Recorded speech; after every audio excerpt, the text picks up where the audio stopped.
Yeah, I mean, I think the funny thing about the NHL is that their lottery went off before the season restarted, and that like I think I have this correct, but a playoff team won the lottery, right? Yeah, That's what I the saw something weird about that too. Yes. So So now they're having another lottery. Hey, the NHL, man. Like, they came out here with a half baked plan and they gave it to us, and we're like, you gave us no dates, no cities, like no agreement. You came out here with like we're gonna do it in phases, and we're gonna have 24 teams, and we'll get back to you. so the saddest thing about the NHL draft lottery to me, the poor Detroit Red Wings, they only won 17 games this season. Should have had the top pick. They should have had the best chance for the top pick, and instead they're picking fourth. Sounds like the Knicks. Get Dylan Larkin out of Detroit. That guy is a stud. He needs to be on a competitive team. He is too good for where that franchise is now. And it's sad because Hockey Town USA, I know they don't play at Joe Louis Arena anymore, but that place was rocking for what, like 26 consecutive years of Detroit Red Wings playoff appearances? Yeah, so this NFL draft lottery is just crazy.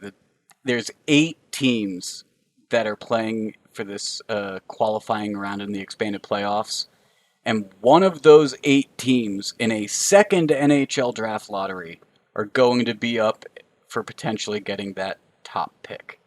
And they would then be followed by the Los Angeles Kings, the Ottawa Senators, Detroit Red Wings, the Senators again because the Senators' first pick at number 3 is actually from the Sharks.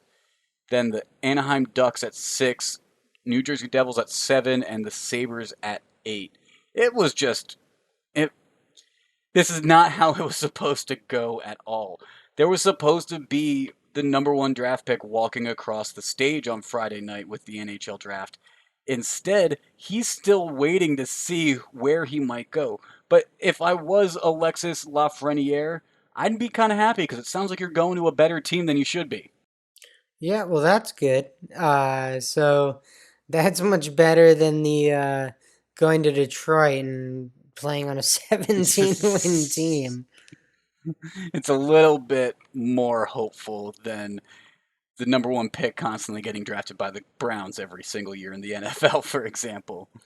But the NHL, we just talked about the draft lottery.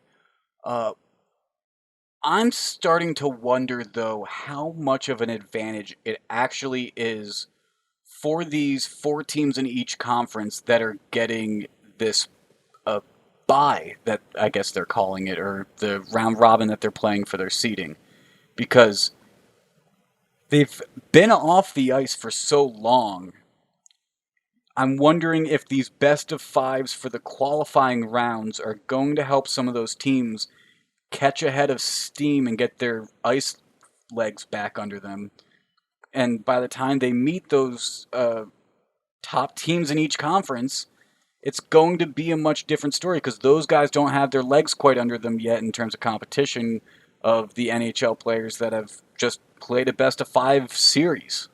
Yeah, I mean, a little bit of both. I think underdogs are always live in the NHL. We see it all the time. Last year, the best team in hockey lost in the first round to an 8 seed. So, and it wasn't even close. It was like in 4 games. Yeah, So, I don't know. Does it make them more alive? Maybe. Does it increase their chance for being more beat up and the other team's healthier? Also, maybe. Hockey's a brutal sport. It's a physical sport. You probably want fresh bodies, but I understand your point in the sense that, yeah, you also want some reps on those bodies. I'm just thinking, so let's use the Pittsburgh Penguins for an example. They're in the qualifying round, so they're going to have to play a best of 5. Giving Sidney Crosby and Evgeny Malkin and the rest of that team up to 5 games to get back into sync and playing competitive hockey compared to their cross-state rivals, the Philadelphia Flyers, who, with their win streak that they were red hot from in 2020, squeaked into that last spot of being one of the top four teams. I almost wonder if where the Penguins are at might be more beneficial. Yeah, I mean, I don't know. I'm sure if you asked the Lightning last year, they'd like, shit, we'd take the bye. So you never, like, you never know, man. You never know.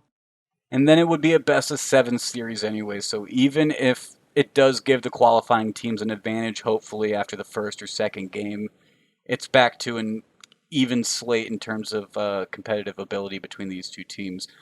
The NHL, though, I mean, you mentioned you're probably not going to be taking many futures for the rest of the year. I think I'm basically right there with you.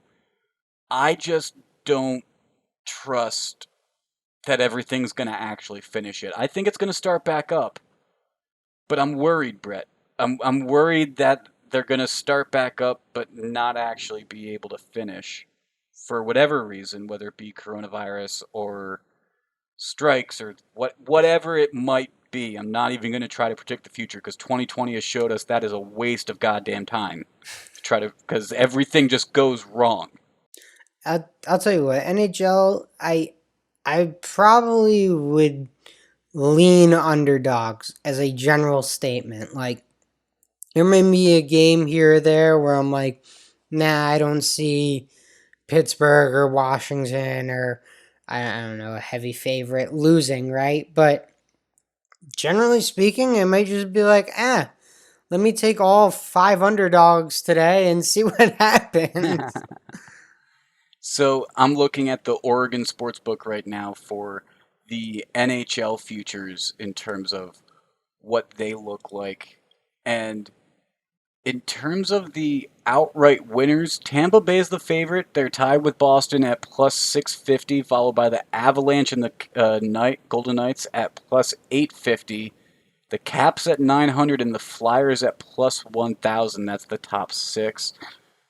I think that there's some good value near like the bottom though. You look at a team like literally these bottom two teams, the Montreal Canadiens or the Chicago Blackhawks, who severely underperformed this year, but both have great goaltenders. And we've talked about this before, Brett, about how this could be an opportunity for goaltenders to just click all of a sudden and have a completely different season than they did before the coronavirus started and could basically help secure win the Stanley Cup for their team. I mean, at plus 8,000, it's almost just worth throwing a dollar on.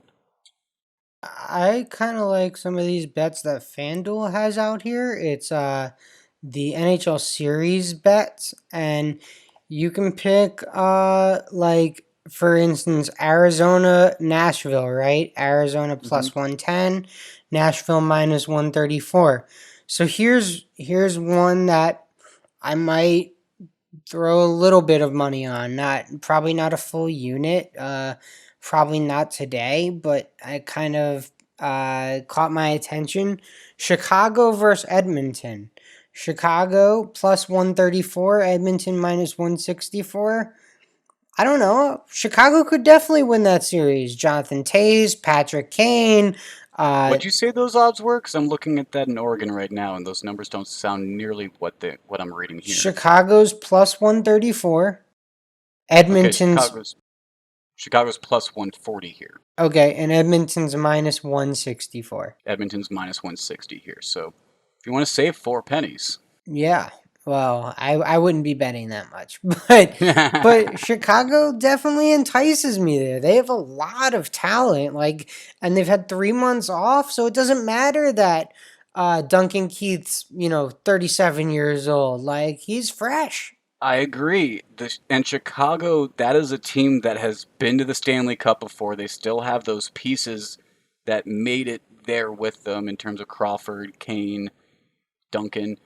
It is Taves. going it Taves. It's going to be a very, very interesting expanded playoff setting that the NHL is. And I'm also very interested to see which of those qualifying teams is going to get the top pick in the draft because it seems like You get to have your cake and eat it too in this scenario if you're them. Yes, definitely.